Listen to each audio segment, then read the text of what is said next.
வணக்கம். உலகவலம் நேசம் டிவி செய்திகள். கத்தார் முன்னாள் ஆட்சியாளருக்கு இலங்கை அமேசான் கல்லூரி மற்றும் கேம்பஸ் நிறுவனர் அஞ்சலி. செய்தி ஆசிரியர் கற்பிட்டி MHM சியாஜ். செய்திகள் வாசிப்பவர் இன்ஷிரா இம்தியாஸ். இனி விரிவான செய்திகள்.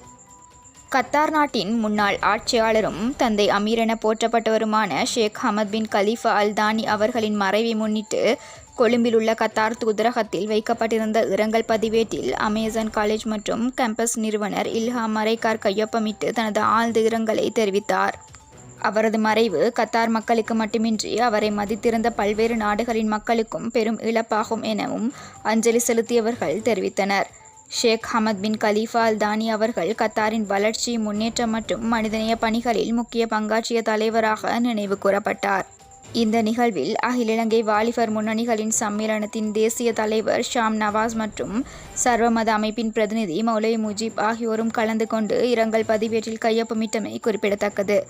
உலகவலம் நேசம் டிவி செய்திகளுக்காக நான் இன்ஷிரா இம்தியாஸ்.